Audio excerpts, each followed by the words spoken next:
Slick back.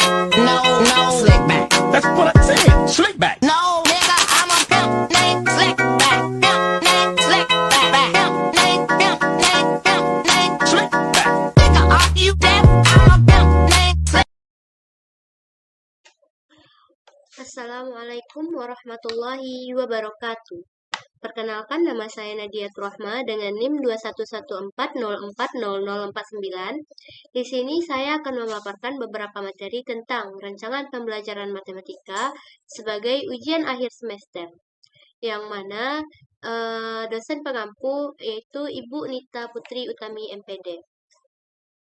Dengan materi yang pertama ada silabus, yang kedua RPP, yaitu rencana pelaksanaan pembelajaran, yang ketiga modul ajar, yang keempat program remedial, yang kelima ada program pengayaan, yang keenam ada program olimpiade. Yang pertama, silabus. Menurut Dr. E. Mulyasa, MPD, silabus merupakan rencana pembelajaran pada suatu kelompok mata pelajaran dengan tema tertentu yang mencakup standar kompetensi dasar, materi pembelajaran, indikator, penilaian, alokasi waktu, dan sumber belajar yang dikembangkan oleh setiap satuan pendidikan.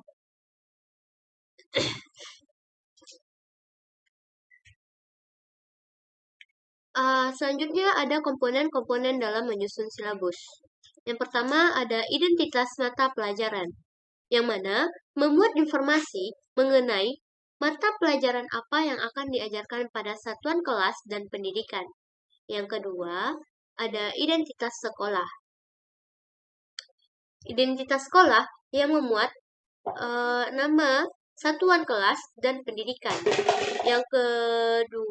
Yang ketiga ada kompetensi inti atau KI. Kompetensi inti sebagai suatu gambaran mengenai kompetensi dalam aspek pengetahuan, sikap, dan keterampilan yang harus dipelajari oleh para peserta didik pada jenjang sekolah, kelas, serta mata pelajaran. Kompetensi inti atau KI merupakan tingkat kemampuan dalam mencapai suatu standar kompetensi lulusan yang harus dimiliki peserta didik pada setiap tingkat kelas atau berbagai program yang menjadi landasan pengembangan kompetensi dasar. Kompetensi inti ini kerap berbentuk terjemahan atau operasionalisasi SKL dalam bentuk kualitas yang harus dimiliki oleh para peserta didik dan dinyatakan serta menyelesaikan pendidikan pada suatu satuan pendidikan tertentu. Kompetensi inti ini juga mencakup beberapa dimensi. Yang pertama, suatu sikap spiritual, suatu sikap sosial. Yang ketiga, pengetahuan keterampilan. Ketiga dimensi ini dirancang sebagai pengintegrasi muatan dalam pembelajaran mata pelajaran serta program dan dalam mencapai suatu standar kompetensi lulusan. Yang keempat ada kompetensi dasar. Kompetensi dasar atau KD sebagai suatu kemampuan spesifik yang mencakup pengetahuan, sikap, serta keterampilan terkait mata pelajaran dan muatan. Kompetensi dasar merupakan kemampuan dalam mencapai berbagai kompetensi inti yang harus diperoleh oleh peserta didik dalam melalui berbagai pembelajaran. Kompetensi dasar ini sendiri berisi sejumlah kemampuan yang wajib dikuasai peserta didik dalam suatu mata pelajaran tertentu. Sebagai rujukan, penyusunan indikator kompetensi dalam pelajaran pada setiap rumusan kompetensi dasar terdapat juga unsur kemampuan berpikir yang dinyatakan dalam materi dan kata kerja. Yang kelima, indikator pencapaian kompetensi.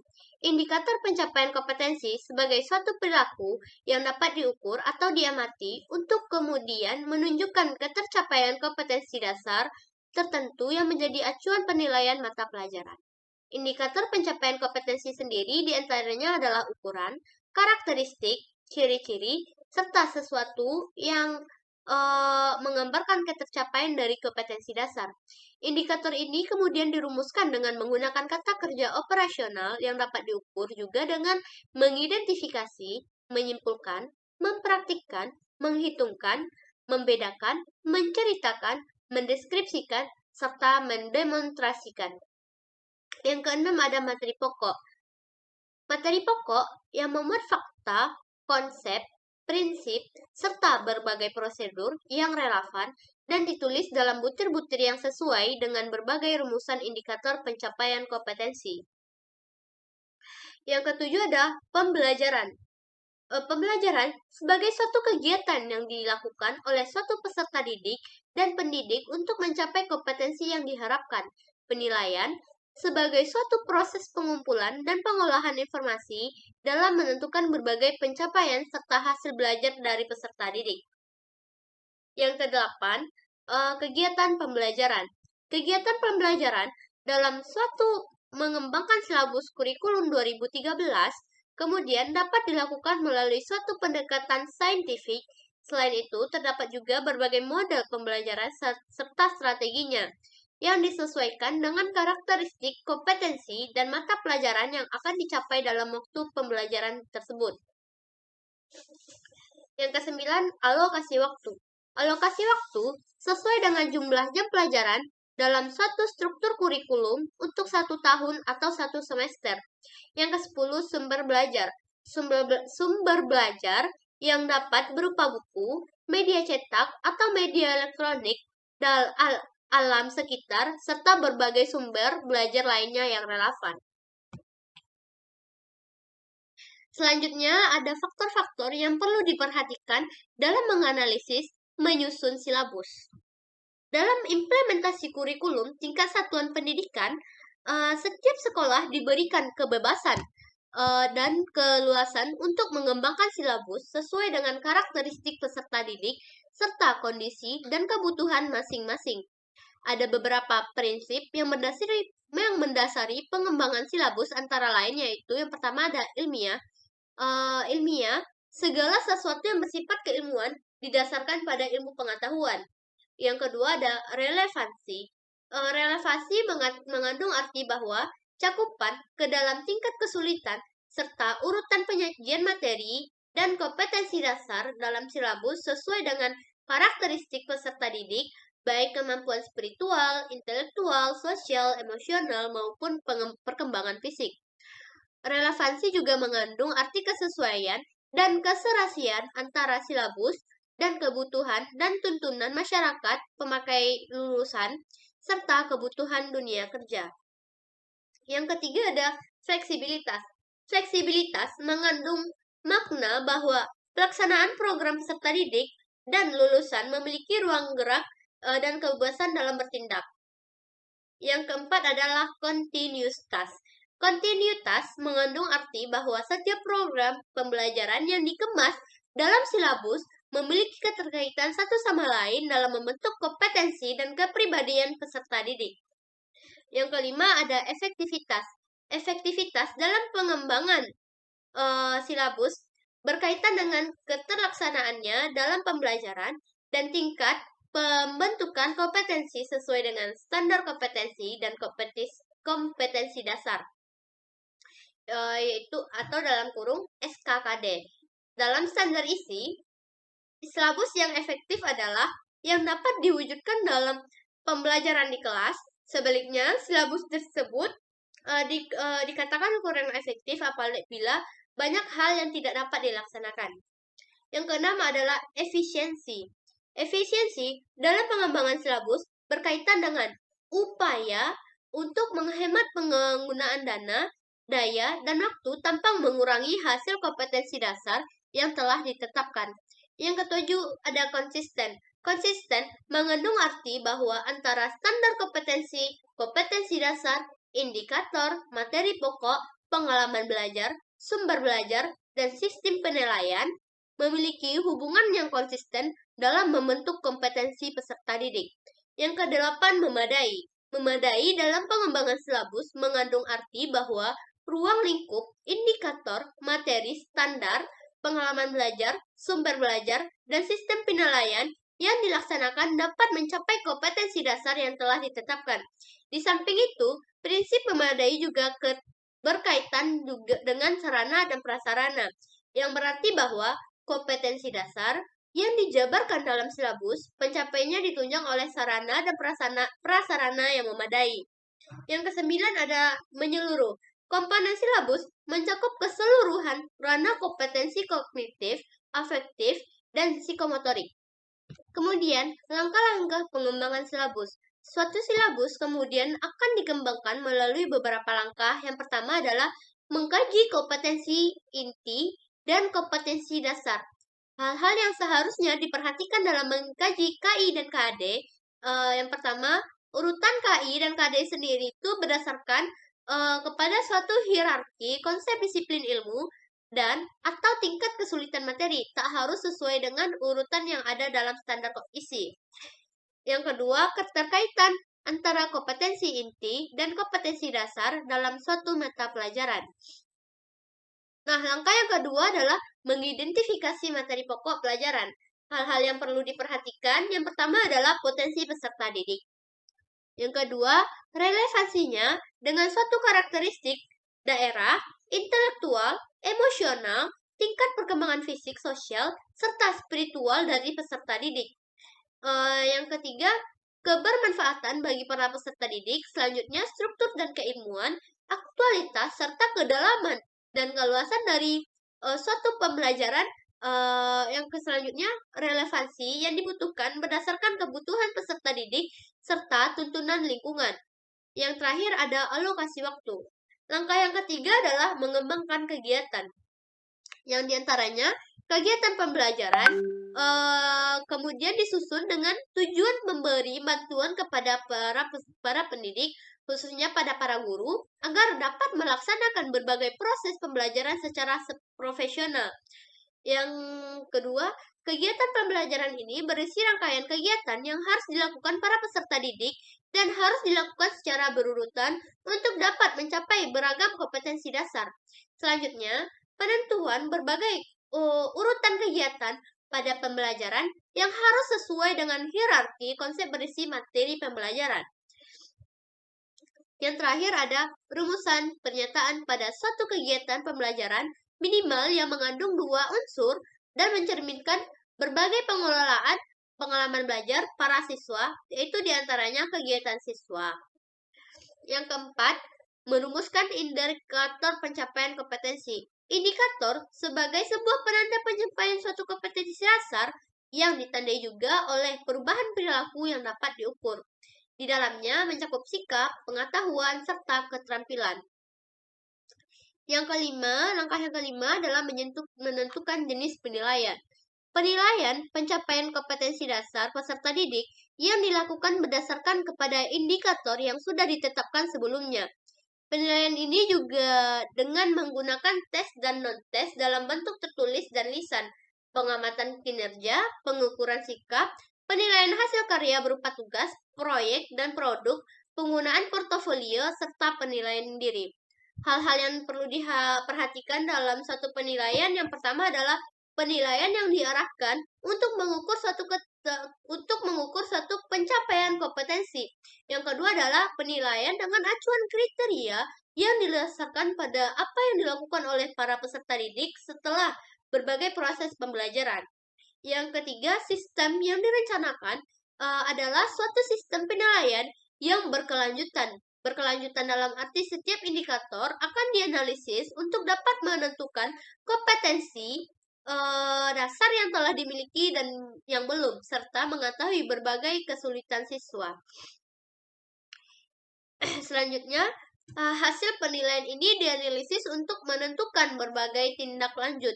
Selanjutnya, sistem penilaian juga harus disesuaikan dengan pengalaman belajar yang telah ditempuh siswa dalam suatu proses pembelajaran. Yang keenam adalah langkah yang keenam ada menentukan alokasi waktu.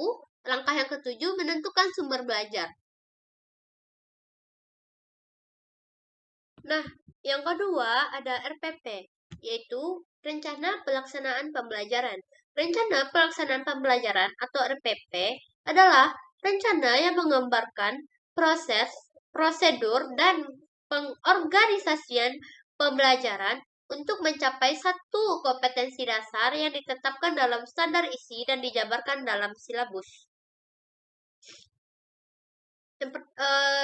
Yang pertama, tujuan rencana pelaksanaan pembelajaran atau tujuan dari RPP adalah yang pertama, mempermudah, memperlancar, dan meningkatkan hasil proses belajar mengajar. Yang kedua, memberi kesempatan bagi pendidik untuk merancang pembelajaran sesuai dengan kebutuhan peserta didik.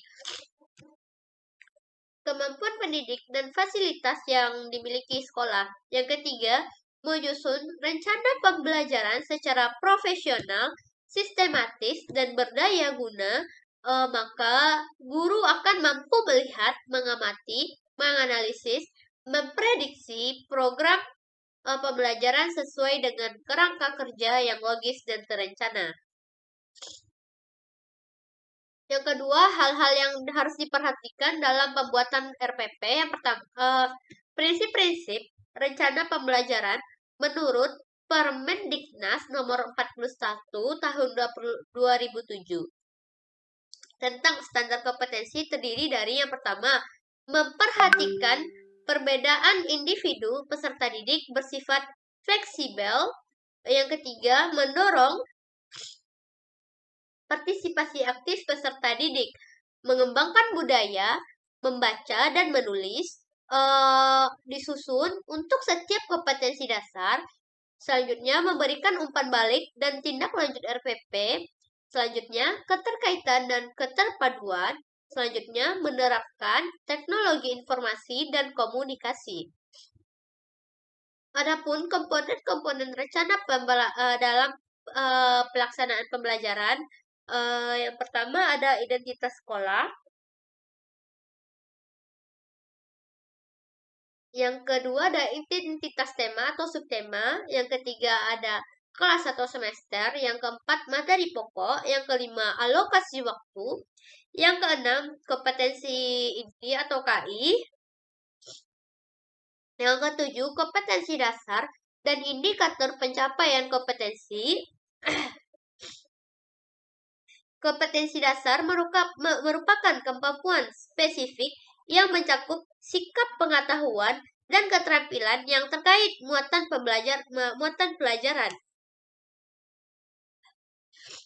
Indikator pencapaian kompetensi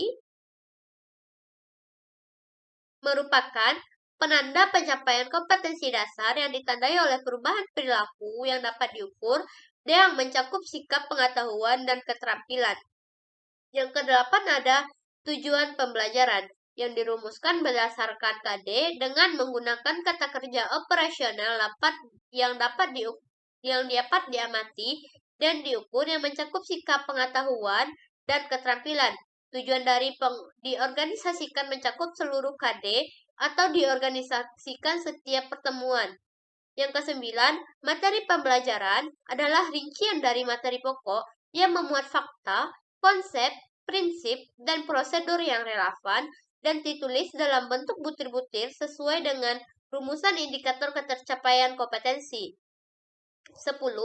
Metode pembelajaran merupakan rincian dari kegiatan pembelajaran digunakan oleh pendidik untuk mewujudkan suasana belajar dan proses pembelajaran agar peserta didik mencapai KD yang disesuaikan dengan karakteristik peserta didik dan KD yang akan dicapai.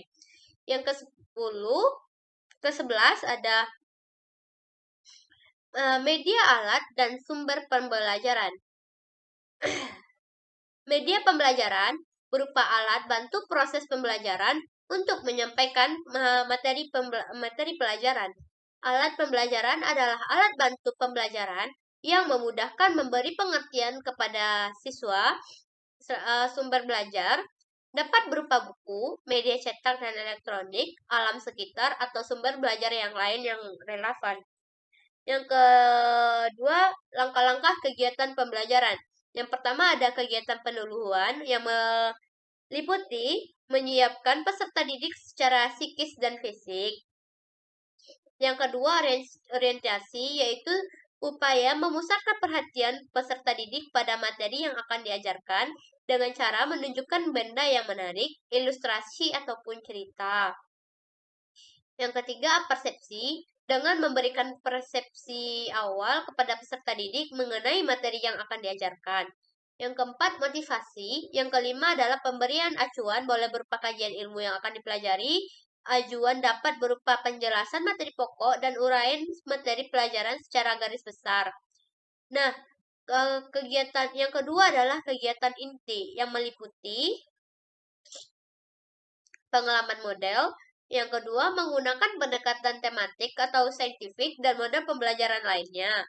Yang ketiga, memuat pengembangan sikap, pengetahuan, dan keterampilan terintegrasi pada pembelajaran.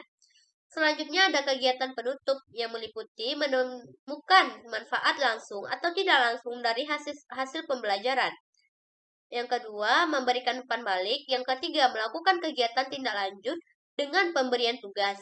Yang keempat, mengkonfirmasikan rencana kegiatan pembelajaran pada pertemuan selanjutnya. Yang ketiga ada penilaian hasil pembelajaran yang berisi jenis teknik penilaian, instrumen-instrumen, pedoman penskoran atau rubrik penskoran. Selanjutnya ada modul ajar. Modul ajar adalah sejumlah alat atau sarana media, metode, petunjuk, dan sarana pedoman yang dirancang secara sistematis dan menarik. Modul ajar merupakan implementasi dari alur tujuan pembelajaran yang dikembangkan dari pencapaian pembelajaran dengan profil pelajar Pancasila sebagai sasaran. Nah, komponen modul ajar yang pertama ada informasi umum. Yang A, identitas modul, informasi tentang modul ajar yang dikembangkan terdiri dari nama penyusun, intuisi, dan tahun disusunnya. Yang kedua adalah jenjang sekolah. Yang ketiga, kelas, alokasi waktu, penentuan alokasi waktu. Yang digunakan adalah alokasi waktu sesuai dengan jam pelajaran yang berlaku di unit kerja masing-masing. B. Kompetensi awal. Kompetensi awal adalah pengetahuan dan keterampilan yang perlu dimiliki siswa sebelum mempelajari topik tertentu. Kompetensi awal ini merupakan ukuran seberapa dalam modul ajar dirancang. Yang ketiga, yang C, profil pelajar Pancasila. Merupakan tujuan akhir dari suatu kegiatan pembelajaran yang berkaitan erat dengan pembentukan karakter peserta didik. Profil pelajar Pancasila dapat ditercermin dalam konten dan atau metode pembelajaran. Di dalam modul pembelajaran, profil pelajar Pancasila tidak perlu mencantumkan seluruhnya, namun dapat memilih profil pelajar Pancasila yang sesuai dengan kegiatan pembelajaran dalam modul ajar. 6 dimensi profil pelajar Pancasila saling berkaitan dan terintegrasi dalam seluruh mata pelajaran melalui yang pertama materi, yang kedua ada pedagogi, yang ketiga kegiatan proyek atau yang keempat asesmen. Yang D, sarana dan prasarana. Merupakan fasilitas dan bahan yang dibutuhkan untuk menunjang kegiatan pembelajaran. Sarana merujuk pada alat dan bahan yang digunakan. Sementara prasarana di dalamnya termasuk materi dan sumber bahan ajar lain yang relevan yang digunakan dalam kegiatan pembelajaran.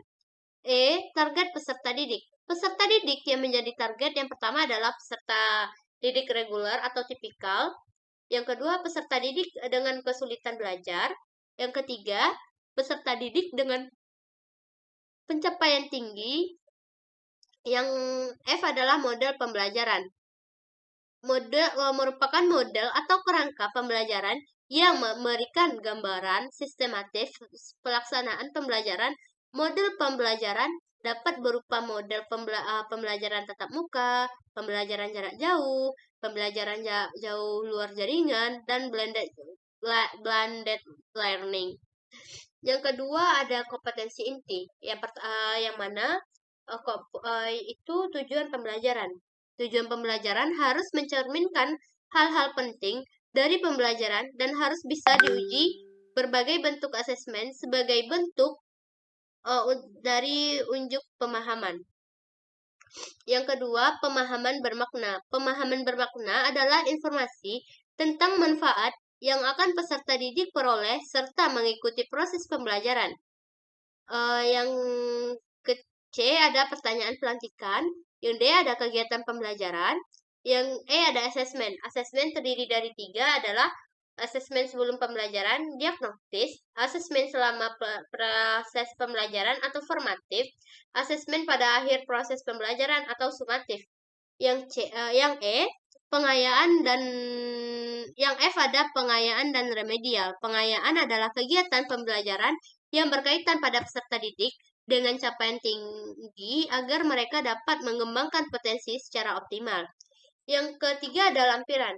Yang lampiran itu pertama ada lembar kerja peserta didik, yang kedua ada bahan bacaan guru dan peserta didik, yang ketiga ada glosarium, yang mana glosarium merupakan kesimpulan istilah-istilah dalam suatu bidang secara alfabetikal yang dilengkapi dengan definisi dan artinya. Glosarium diperlukan untuk kata atau istilah yang memerlukan penjelasan lebih mendalam. Yang D, daftar pustaka, yang mana daftar pustaka adalah sumber-sumber referensi yang digunakan dan dalam mengembangkan modul ajar. Nah, prinsip penyusunan modul ajar yang pertama. Nah, selanjutnya ada prinsip penyusunan modul ajar, yang mana pertama ada esensial. Esensial yaitu pemahaman konsep dari setiap mata pelajaran melalui pengalaman belajar dan lintas disiplin.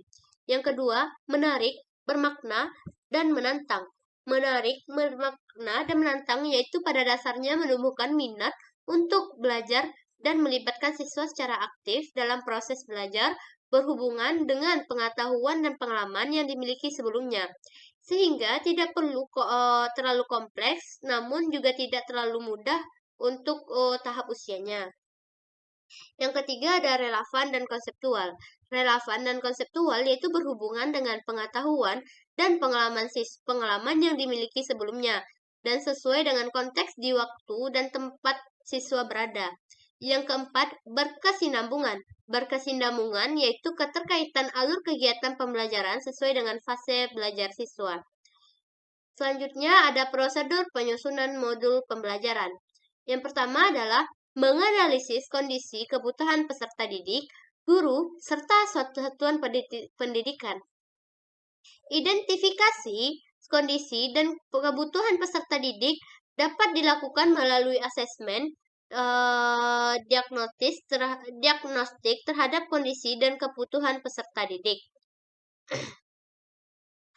Guru perlu mengetahui kondisi dan kebutuhan peserta didik berdasarkan latar belakang serta sarana dan prasarana sekolah.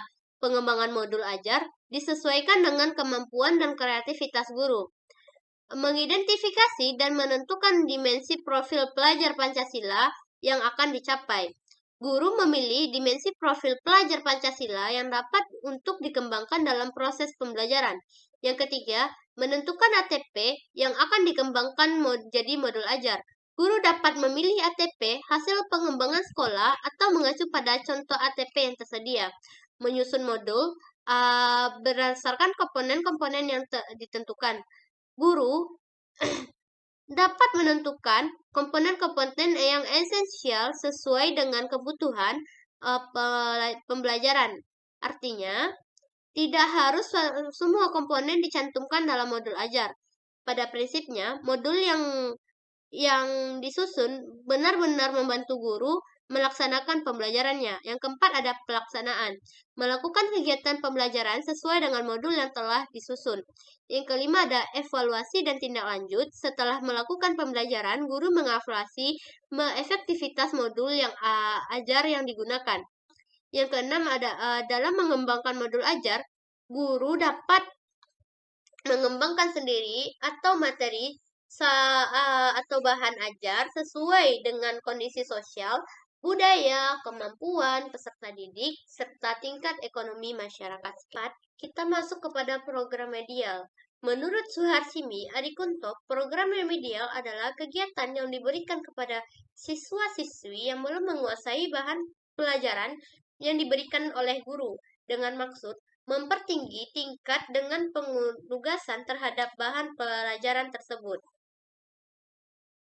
Komponen-komponen dalam menyusun program remedial. Yang pertama ada identitas sekolah, yang kedua adalah identitas mata pelajaran, Yang ketiga, kelasan dan semester. Yang keempat, alokasi waktu yang diperlukan. Yang kelima, jumlah pertemuan. Yang keenam, standar kompetensi. Yang ketujuh, kompetensi dasar atau KD. Yang kedelapan, indikator. Yang kesembilan, tujuan pembelajaran. Yang kesepuluh, metode pembelajaran. Yang kesebelas, materi ajar. Yang kedua-belas, kesulitan atau hambatan siswa. Yang ke-13, langkah-langkah pembelajaran. Yang ke-14, alat, bahan, dan sumber pelajaran. Yang ke-15 ada penilaian. Nah, faktor-faktor yang perlu diperhatikan dalam menyusun program remedial adalah prinsip pembelajaran remedial. Yang pertama, pembelajaran remedial merupakan pembelajaran perlakuan khusus terhadap peserta didik yang mengalami hambatan dalam kegiatan belajarnya. Hambatan yang terjadi dapat berupa kurangnya pengetahuan dan keterampilan prasyarat atau lambat dalam mencapai kompetensi. Beberapa prinsip yang perlu diperhatikan dalam pembelajaran remedial sesuai dengan sifat sebagai pelayanan khusus antara lain. Yang pertama ada adaptif. Setiap peserta didik memiliki keunikan sendiri. Oleh karena itu, program pembelajaran remedial hendaknya memungkinkan peserta didik untuk belajar sesuai dengan kecepatan, kesempatan, dan gaya belajar masing-masing. Dengan kata lain, pembelajaran remedial harus mengakomodasi perbedaan individual peserta didik. Yang kedua ada interaktif. Pembelajaran remedial hendaknya memungkinkan peserta didik untuk secara intensif berinteraksi dengan pendidik dan sumber belajar yang tersedia. Hal ini didasarkan atas pertimbangan bahwa kegiatan belajar peserta didik yang bersifat perbaikan perlu selalu mendapatkan monitoring dan pengawasan agar diketahui kemajuan belajarnya.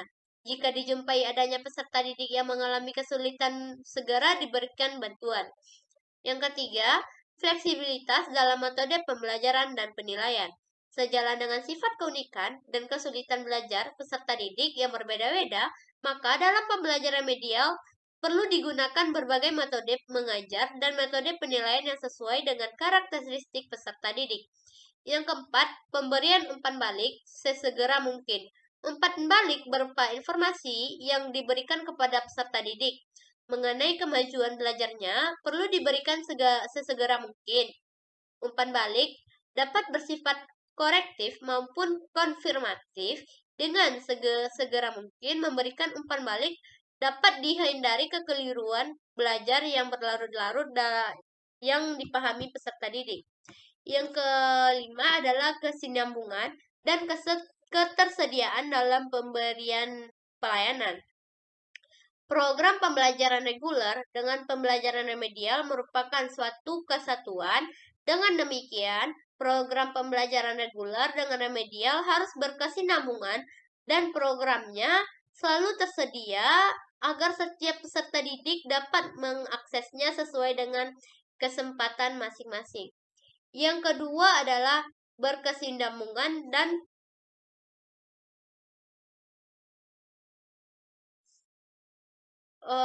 ketersediaan dalam pemberian pelayanan.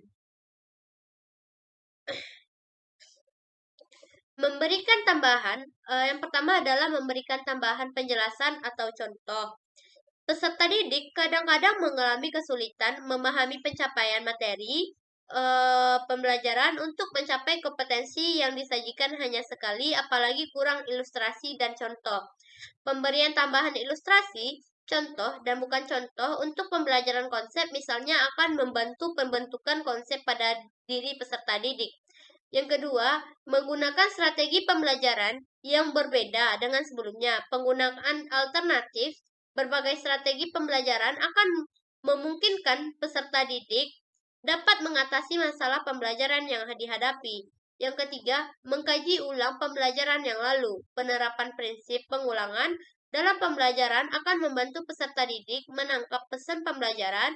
Pengulangan dapat dilakukan dengan menggunakan metode dan media yang sama atau metode media yang berbeda. Yang keempat, menggunakan berbagai jenis media. Penggunaan berbagai jenis media dapat menarik perhatian peserta didik. Perhatian memegang peranan penting dalam proses pembelajaran.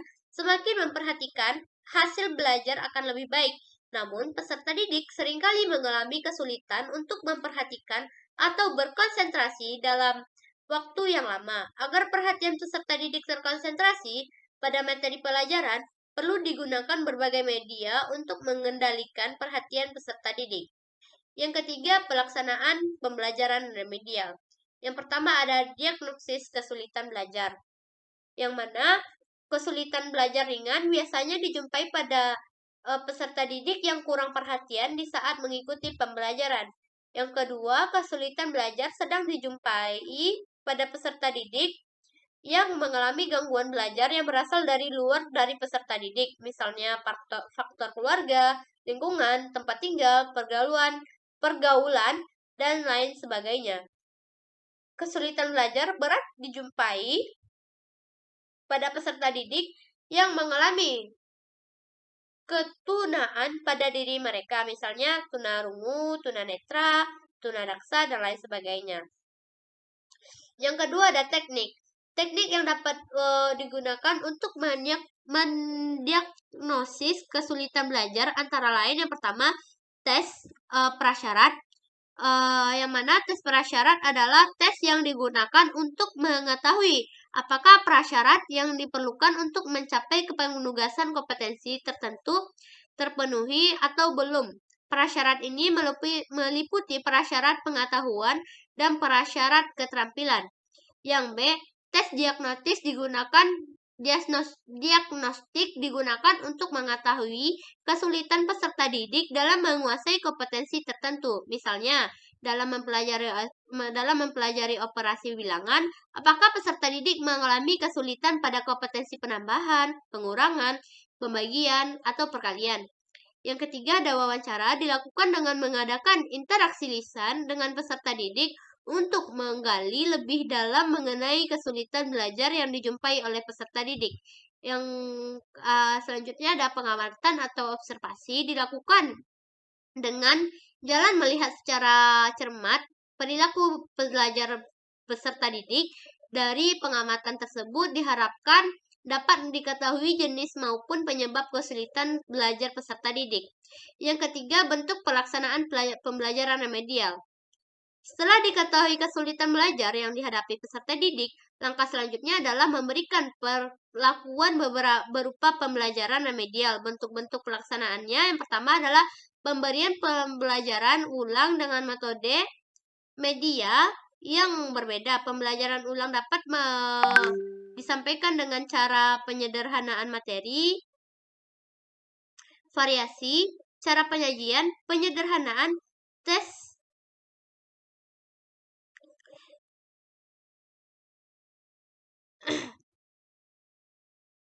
Yang kedua adalah pemberian pembimbingan secara khusus, misalnya bimbingan perorangan dalam hal pembelajaran klasikal. Peserta didik mengalami kesulitan berupa perlu dipilih alternatif tindak lanjut berupa pemberian bimbingan secara individual. Yang C, pemberian tugas-tugas latihan secara khusus dalam rangka menerapkan prinsip pengulangan. Tugas-tugas latihan perlu diperbanyak agar peserta didik tidak mengalami kesulitan dan mengerjakan tes akhir. Peserta didik perlu diberi latihan intensif untuk membantu menguasai kompetensi yang ditetapkan. Yang D, memfaktorkan tutor sebaya. Tutor sebaya adalah teman sekelas yang memiliki kecepatan belajar lebih. Mereka perlu memanfaatkan untuk memberi tutorial kepada rekannya yang mengalami kehambatan belajar.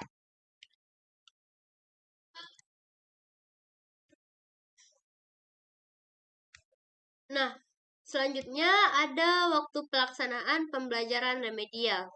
Waktu pelaksanaan program remedial dapat bervariasi tergantung pada kebijakan sekolah atau lembaga pendidikan. Biasanya, program remedial diadakan setelah ujian atau evaluasi menunjukkan bahwa adanya kebutuhan perbaikan.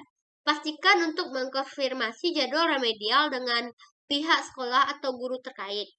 Yang kelima adalah tes ulang. Tes ulang diberikan kepada peserta didik yang telah mengikuti program pembelajaran remedial agar dapat diketahui apakah peserta didik telah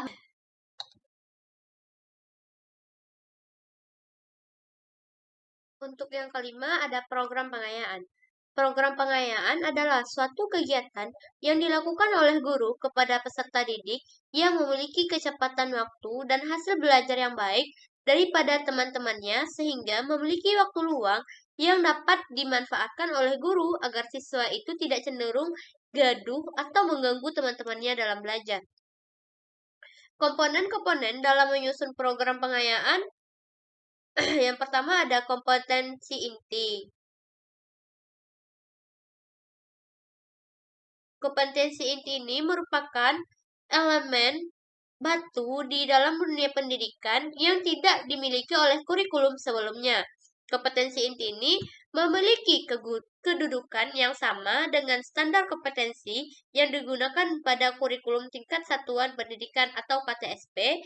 Kompetensi inti ini adalah tingkat kemampuan untuk mencapai standar kompetensi lulusan yang harus dimiliki peserta didik pada setiap tingkat kelas atau program yang menjadi landasan pengembangan kompetensi dasar. Standar kompetensi lulusan tersebut meliputi aspek sikap, pengetahuan, dan keterampilan. Kompetensi inti harus menggambarkan kualitas yang seimbang antara pencapaian hard skill dan soft skills. Kompetensi inti ini merupakan terjemahan atau operasionalisasi SKL dalam bentuk kualitas yang harus dimiliki oleh peserta didik yang dinyatakan telah menyelesaikan pendidikan pada satuan tertentu. Yang kedua ada kompetensi dasar atau KD adalah kemampuan untuk mencapai kompetensi inti yang harus diperoleh peserta didik melalui pembelajaran. Kompetensi dasar merupakan kompetensi setiap mata pelajaran untuk setiap kelas yang diturunkan dari kompetensi inti. Kompetensi dasar berisi sejumlah kemampuan yang harus dikuasai peserta didik dalam mata pelajaran tertentu sebagai rujukan penyusunan indikator kompetensi dalam suatu pelajaran di setiap rumusan kompetensi dasar. Terdapat unsur kemampuan berpikir yang dinyatakan dalam kata kerja dan materi. Kompetensi dasar berisi sikap, pengetahuan, dan keterampilan yang bersumber pada kompetensi inti yang harus dikuasai peserta didik. Yang ketiga, kegiatan. Kegiatan pengayaan adalah kegiatan yang diberikan kepada siswa sehingga mereka memiliki pengetahuan yang lebih kaya dan keterampilan yang lebih baik. Berdasarkan pengertian tersebut, terlihat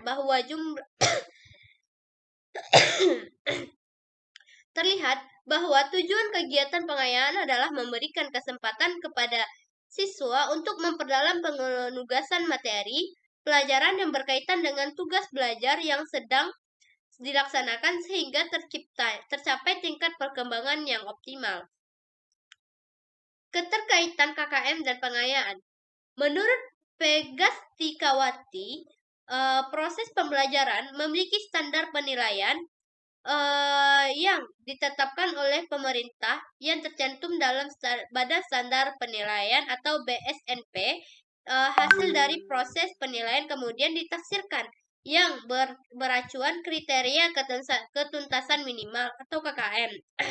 Hasil dari penilaian terdapat dua macam, yaitu hasil penilaian di bawah KKM dan di atas KKM. Hasil penilaian di bawah KKM akan mengikuti program remedial dan hasil penilaian di atas KKM akan mengikuti program pengayaan. Pengayaan merupakan program pembelajaran yang diberikan kepada peserta didik yang telah melampaui KKM. Fokus pengayaan adalah pendalaman perluasan dari kompetensi yang dipelajari. Pengayaan biasanya diberikan segera setelah peserta didik diketahui telah mencapai KKM berdasarkan hasil PH. Pembelajaran pengayaan biasanya hanya diberikan sekali, tidak berulang kali sebagaimana pembelajaran remedial. Pembelajaran pengayaan umumnya tidak diakhiri dengan penilaian.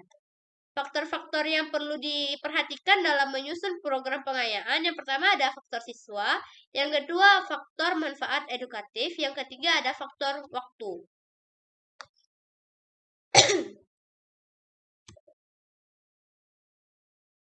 Yang keenam, program remedial.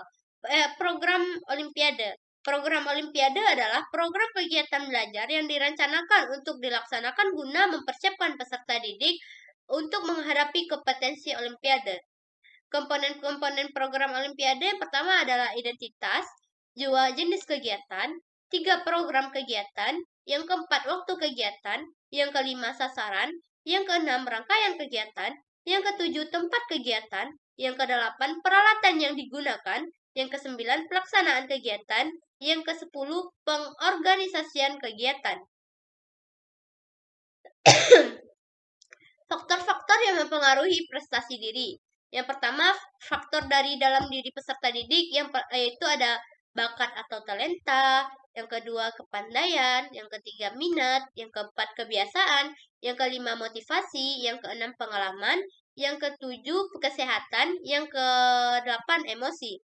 Sedangkan faktor dari luar yaitu ada keluarga yang bisa memotivasinya.